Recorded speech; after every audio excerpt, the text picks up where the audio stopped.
हमें रोज को दिखाया जाता है जो कि बिल्कुल मरने के करीब थी। उसे बहुत से लोग एक एलियन शिप से निकाल कर आए थे और शायद यही उसकी बीमारी की वजह थी। जिसके बाद सीन्स एक जेल की तरफ शिफ्ट होते हैं जहाँ पर हमें ट्रेंट नाम के एक लड़के को दिखाया जाता है। मार्क जो ट्रेंट के फादर थे वो उसे यहाँ से छुड़वाने आए थे और हमें पता चला था कि वो भी एक्स डिटेक्टिव हैं। वो अपने बेटे की इन हरकतों से बहुत तंग आ चुके थे, इसीलिए वो अपने फ्रेंड से उसे लॉकअप में बंद रहने का ही कहते हैं। पर मार्क के फ्रेंड उन्हें समझाते हैं कि ऐसे नहीं करना चाहिए, हमें उसे एक और वार्निंग देनी चाहिए। जिस बेसिस पर अब ट्रेंट लॉकअप से बाहर निकल आया था। लेकिन यहाँ पर ट्रेंट और मार्क का रिलेशन कुछ अच्छा फील नहीं हो रहा था। जिसके बाद उन दोनों को हम एक ट्रेन में देखते हैं जहाँ पर ट्रेंट अपने फादर मार्क को बता रहा था कि उसने जो कुछ भी किया था वो मजबूरी में किया था, क्योंकि लोग उसे और उसके फादर को बुरा कह रहे थे। जिसके रिजल्ट में उसे गुस्सा आ गया था, इसीलिए उसने उन सब लड़कों की पिटाई की थी। और अब ट्रेंट की बात सुनकर मार्क को गुस्सा नहीं आया था, बल्कि उसे अपने बेटे पर प्राउड हुआ था, क्योंकि वो ये बात समझ गया था कि उनका बेटा अपनी हिफाजत खुद कर सकता है। अब उनकी बातों के दरमियान ट्रेंट को एक जोरदार झटका लगता है और ट्रेन वहाँ पर रुक जाती है। मार्क जो कि एक डिटेक्टिव था वो जल्दी से ट्रेन ऑपरेटर के पास जाता है, जिसके पास जाने पर उसे पता चला था कि ट्रेन का रेडियो भी काम नहीं कर रहा। और उसी दौरान हमें ट्रेन के बाहर का सीन दिखाया जा रहा था जहाँ आसमान में बहुत सी ब्लू लाइट्स उड़ती हुई नजर आ रही थी। और यहाँ ट्रेन के अंदर जैसे ही ट्रेन को दूसरा झटका लगता है तो इस मर्तबा सारे के सारे पैसेंजर्स बहुत ज्यादा घबरा चुके थे। ट्रेन ऑपरेटर जल्दी से सब लोगों को काम डाउन करने की कोशिश करती है और अब ट्रेन के रेडियो में से एक आवाज आती है। सब लोगों को वार्न किया जा रहा था कि बाहर नजर आने वाली ब्लू लाइट की तरफ कोई भी ना देखे, इसीलिए ट्रेन ऑपरेटर लोगों को ट्रेन से बाहर ना निकलने का भी कह रही थी। लेकिन पैसेंजर्स उनकी बात नहीं सुनते, बल्कि खुद ही ट्रेन छोड़ने का फैसला कर लेते हैं। सब लोग मार्क के पीछे पीछे अंडरग्राउंड ट्रैक से होते हुए एक सबवे स्टेशन तक पहुंचे थे, जहां से हमें एक कैबिन के पीछे से वही ब्लू लाइट आती हुई नजर आ रही थी जो लाइट हमने पहले आसमान में देखी थी, जिस पर अब ट्रेंट और एक लड़की की नजर पड़ जाती है। और वो लोग उस लाइट से पोसेस होकर अब उनके पीछे पीछे थे। लेकिन यहाँ पर खुशकिस्मती से मार्क आकर अपने बेटे को बचा लेता है। यहाँ पुलिस स्टेशन के अंदर हम मार्क के फ्रेंड को देख रहे थे, जो पुलिस स्टेशन को देखकर हैरान था, क्योंकि वहाँ पर कोई भी नहीं था।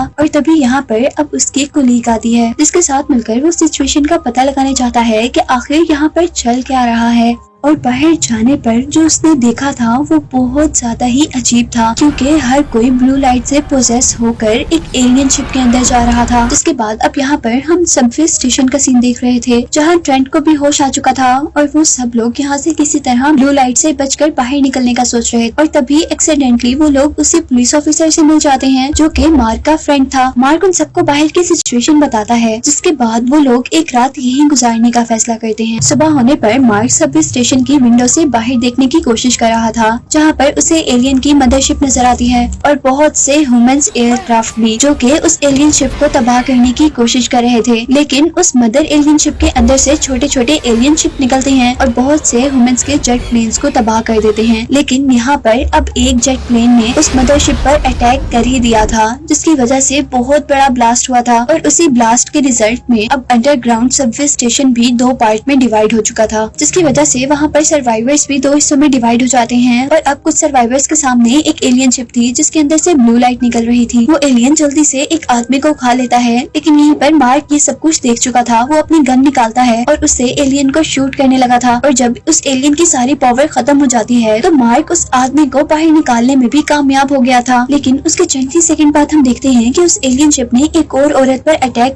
कर उसका ब्रेन बाहर निकाल लिया था, जिसके बाद वो एलियन शिप दोबारा एक्टिवेट हो चुकी थी, जिससे मार्क को पता चला था कि उस एलियन शिप को एक्टिवेट होने के लिए एक ह्यूमन ब्रेन की जरूरत पड़ती है। वो सभी लोग अब एलियन से बचकर वहाँ से भागने की कोशिश कर रहे थे, जबकि दूसरी तरफ वो तबाह हुई भी एलियन शिप अपने आप को खुद ब खुद ठीक करते हुए उड़ना शुरू कर रही थी। यहाँ ये लोग जो सबवे स्टेशन से निकलकर भागे थे, वो लोग इस शहर से दूसरे शहर तक भागने की कोशिश कर रहे थे। लेकिन तभी उनके पीछे एक बहुत बड़ा सा एलियन आ चुका था और अब यहाँ पर इस एलियन ने सारे ही लोगों को अपने अंदर सक कर लिया था। जिसके बाद मार्क को जैसे ही होश आता है वो अपने आप को एक एलियन शिप के अंदर देखता है, जहाँ उसे बहुत से अपने जैसे इंसान मिल रहे थे। कुछ तो वहाँ पर बेहोश थे और कुछ यहाँ पर मर चुके थे। और वो साथ में ये भी देख रहा था कि एलियंस इंसानों का दिमाग निकाल रहे थे। और अब जैसे ही एक एलियन आर्म मार्क का दिमाग निकालने लगा था तो वो उसे अपनी गन से शूट करता है लेकिन इस काम के करने से कुछ ज्यादा अच्छा नहीं हुआ था, क्योंकि यहाँ पर एलियंस के लीडर को खतरा फील होने पर उसने सारे के सारे इंसानों को एक दूसरे चैम्बर में कलेक्ट कर लिया था, जिसमें एलियंस ने बहुत सी प्रेग्नेंट लेडीज को रखा हुआ था।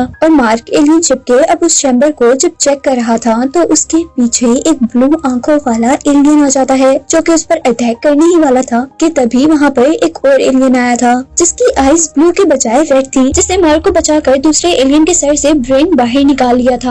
जिसके बाद मार्क उस अच्छे एलियन का पीछा करता है और एक ऐसी लेडी के पास पहुंचता है जो कि एक बेबी को बर्थ देने वाली थी। और इस काइंड हार्टेड एलियन के बारे में हमें ये पता चला था कि असल में वो भी इंसान था जिसका ब्रेन निकाल कर एक एलियन के अंदर लगा दिया गया था। लेकिन जैसे ही उसने देखा था कि उसकी वाइफ जिंदा थी तो उसने किसी न किसी तरह इस एलियन बॉडी पर अपना कंट्रोल बना लिया था, न कि बाकी एलियंस की तरह जिन्होंने इंसानों के ब्रेन्स पर कंट्रोल किया था। उस लड़की के पास अब एक बेबी गर्ल की बर्थ हुई थी, जिसके बाद वो लड़की तो मर जाती है, लेकिन मार्क उस अच्छे एलियन से प्रॉमिस करता है कि वो उसकी बेटी को सही सलामत इस एलियन शिप से बाहर ले जाएगा और उसके बाद वो पूरी जिंदगी उसका ख्याल भी रखेगा। और साथ ही हमें उस आदमी का ये प्लान भी पता चला था कि वो इस एलियन शिप को तबाह करने का सोच रहा है। और अब आखिरकार वो कंट्रोल रूम तक पहुंच ही जाते हैं, जहां अब एलियंस का लीडर उनके सामने आया था। इसीलिए वो अच्छा एलियन मार्क और अपनी बेटी को एक दूसरे चैम्बर में भेज देता है, जिस चैम्बर में जाने पर हमें दिखा था कि वहाँ पर ट्रेंट, जिनी मार्क का बेटा और उसका साथी भी अभी जिंदा थे और वो यहाँ इस एलियन शिप से बचकर निकलने की कोशिश कर रहे थे। यहाँ ट्रेंट अपने एक और साथी को बचाने वाला था, लेकिन बदकिस्मती से उनके पीछे एक एलियन आ जाता है जो कि ट्रेंट को पकड़कर मार देता है। और ये सब अब मार्क भी देख चुका था, उसने अपने बेटे को मरते हुए देखा था, इसलिए वो गुस्से में था और वो अब जाकर उस एलियन को अपने उस हैंड से मारता है जिस हैंड पर अच्छे एलियन ने एक एलियन वेपन लगाकर उसे दिया था। और अब जो आदमी ट्रेंट के साथ बच चुका था, जिसे हमने ट्रेंट के साथ जिंदा देखा था, वो उस बेबी गर्ल को बचाने के लिए आगे बढ़ रहा था, जबकि दूसरी तरफ एलियन लीडर की उस अच्छे लीडर के साथ लड़ाई हो रही थी। यहाँ एलियन लीडर और अच्छे लीडर की लड़ाई के दौरान अच्छा लीडर बिल्कुल मरने के करीब था और इस सब के दौरान मरते हुए उस अच्छे लीडर को इतना मौका मिल गया था कि वो अपने अंदर बची हुई सारी एनर्जी एलियन शिप के अंदर डालकर उसे तबाह कर दे। और उस शिप के तबाह होते हुए ट्रेंट को भी इतना मौका मिल चुका था कि वो बेबी गर्ल को लेकर शिप के तबाह होने से पहले ही वहाँ से बाहर निकल जाए। जिसके बाद अब हम शिप के बाहर का सीन देख रहे थे, जहाँ शिप तबाह हो चुकी थी और एक जंगल में गिरी थी। यहाँ पर मार्क, बेबी गर्ल और एक ट्रेन ऑपरेटर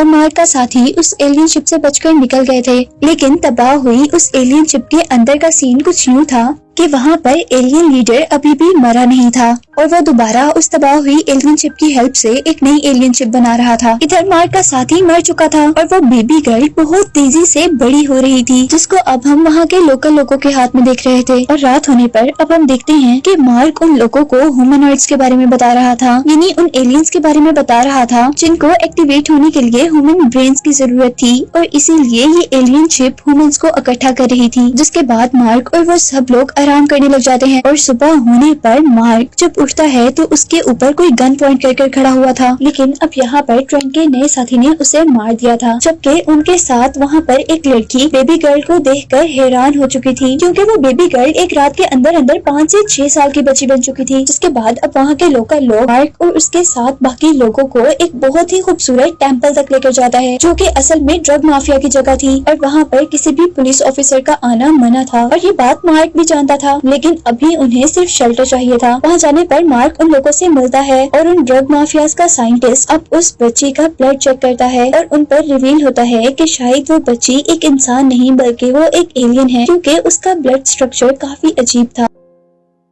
और ये बात सुनते ही उनमें से एक लड़की अब उस बेबी गर्ल को मारने वाली थी, क्योंकि उसको लगता है कि वो भी एक एलियन है और वो हमें मार सकती है। लेकिन मार्क जल्दी से जाकर उस बेबी गर्ल को बचा लेता है और वो उनसे कहता है हो सकता है ये बच्ची हमें एलियंस के साथ लड़ने में हेल्प करे और इस तरह हम उन्हें हरा सकें। उन सबकी बातों के दौरान अब साइंटिस्ट भी हिस्सा लेता है और वो सबको बताता है कि ये बच्ची बहुत ही जल्दी मर जाएगी, क्योंकि वो जितनी जल्दी से ग्रोथ कर रही है उतनी जल्दी से उसके सारे सिस्टम्स खत्म हो जाएंगे और अब उसे जिंदा रखने के लिए किसी और के ब्लड की जरूरत थी और ये ब्लड उसे मार देता है। जिसके बाद यहीं से सीन कट होता है और हमें उस लड़की को दिखाया जाता है जिसे हम मूवी के ओपनिंग सीन में देख रहे थे, जो लड़की बेड पर थी और जिसका नाम रोज था। और यहाँ उस लड़की को अब होश आ चुका था और इस तरह लग रहा था कि जैसे उस लड़की को कुछ पता है और वो कुछ याद करने की कोशिश कर रही है। जिसके बाद सीन दोबारा टेम्पल में शिफ्ट होते हैं, जहाँ अब हम उस बच्चे को देख रहे हैं जो कि पहले से काफी अच्छी नजर आ रही थी। और अब यहाँ पर साइंटिस्ट ने एक ऐसा एक निकाला था जो कि एलियंस का था और उसमें से ब्लू लाइट्स भी निकल रही थी। साइंटिस्ट सबको बता रहा था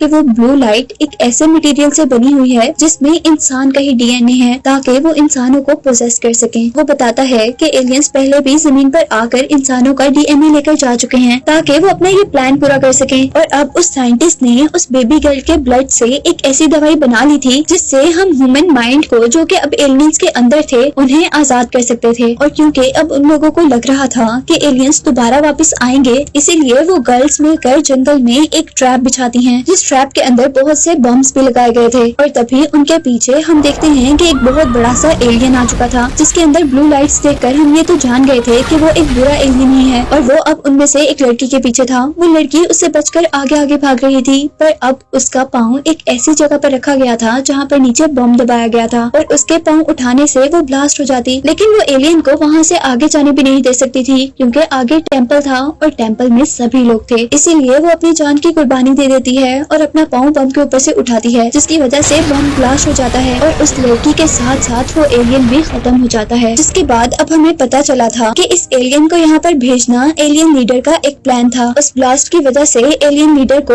उस बेबी गर्ल का पता चल गया था कि वो, इसीलिए वो टेम्पल को अब अपना नया टारगेट बनाता है। जहाँ टेम्पल के अंदर वो लोग भी अब एलियन से लड़ने के लिए तैयार थे। कुछ लोगों ने अपने हाथ में वो सीरम ले लिए थे, जो सीरम साइंटिस्ट ने बनाया था ह्यूमन ब्रेन्स को एलियन से अलग करने वाला। जैसे ही एलियंस उस टेम्पल के अंदर आते हैं तो वो लोग टेम्पल के कुछ हिस्से को ब्लास्ट कर देते हैं, जिससे कुछ एलियंस तो मर गए थे। लेकिन उस ब्लास्ट से एक बुरी बात ये हुई थी कि एक एलियन इन लोगों तक पहुंच गया था और यहाँ पर अब एक आदमी उस एलियन के साथ लड़ता है और उसे मार देता है। जबकि अब हमें मार्क को दिखाया जा रहा था, जो कि एलियन शिप के अंदर छुप चुका था, जबकि बाकी लोग अब बाकी एलियन से लड़ने की तैयारी कर रहे थे। उस मदरशिप के अंदर जाते ही मार्क पर अब एक एलियन अटैक कर देता है, जहाँ मार्क को रियलाइज हुआ था कि जिस एलियन के साथ वो लड़ रहा है उसके अंदर फ्रेंड का, यानी उसके बेटे का ही ब्रेन है। इसलिए मार्क उस एलियन को वो सीरम इंजेक्ट कर देता है, जो सीरम साइंटिस्ट ने बनाया था, जिसकी हेल्प से अब मार्क के ब्रेन के ऊपर से एलियन का कंट्रोल खत्म हो चुका था। उस मदरशिप से बाहर अब हम देख रहे थे कि एक बहुत बड़ी मशीन, जिसे अब एलियन लीडर ही कंट्रोल कर रहा, उसने वहाँ टेम्पल में तबाही मचाना शुरू कर दी थी। और इस बड़ी सी एलियन मशीन से लड़ते हुए यहाँ पर एक आदमी मारा गया था, जिसकी मौत के बाद अब यहाँ पर सारे लोग दोबारा मिल चुके थे और इस बार उन्हें एलियन से लड़ना आ भी गया था। वो लोग बहुत तेजी से एलियंस को मार रहे थे। छोटे छोटे एलियंस को मारने के बाद यहाँ पर इन सभी लोगों का एक बहुत बड़े एलियन से मुकाबला हो रहा था, जिसके बारे में हमें पता चला था कि ये एलियन लीडर ही है। लेकिन अब एलियन लीडर पर दूसरा एलियन अटैक कर देता है, क्योंकि उस एलियन के अंदर ट्रेंट का माइंड था। मार की वजह से ट्रेंट के ब्रेन के ऊपर से एलियंस का कंट्रोल खत्म हो चुका था, इसीलिए तो वो एलियन लीडर से लड़ने के लिए आया था। लेकिन उसे यहाँ पर एलियन लीडर को मारने में ये मुश्किल हो रही थी कि उसका लॉन्चिंग सिस्टम खराब था, जिसे वो बेबी गर्ल जाकर ठीक कर देती है। जिसके बाद ट्रेंट उस एलियन लीडर को शूट करता है और आखिरकार वो एलियन लीडर मारा जाता है। एलियन लीडर के मरने की वजह से जहाँ जितने भी एलियंस थे उनका सारा कंट्रोल ह्यूमन ब्रेन्स के ऊपर से खत्म हो चुका था और उनके अंदर से निकलने वाली ब्लू लाइट रेड लाइट में चेंज हो चुकी थी, जो इस बात का साइन था कि उन्होंने दोबारा अपना इंसानी दिमाग वापस पा लिया है। तो ह्यूमंस और इन एलियंस की जंग खत्म हो चुकी थी, जिनमें ह्यूमंस जीत गए थे। और जाहिर सी बात थी, ये सब कुछ उस छोटी लड़की की वजह से हुआ था, जिसके ब्लड से उन्हें एक ऐसा सीरम मिला था जिसकी हेल्प से एलियंस का कंट्रोल इंसानों के दिमाग से खत्म हो रहा था। इसीलिए वो लोग उस बेबी गर्ल से बहुत ज्यादा खुश। और यहाँ पर एक लड़की उस बेबी गर्ल का नाम रोज रखती है और हम पर रिवील होता है कि मूवी के स्टार्ट में दिखाई जाने वाली ये लड़की रोज ही थी, जो कि अब एलियंस के प्लेनेट पर एलियंस की नस्ल को तबाह करने के लिए गई थी। और अब इस बैटल को दिखाते हुए ये मूवी एंड हो जाती है।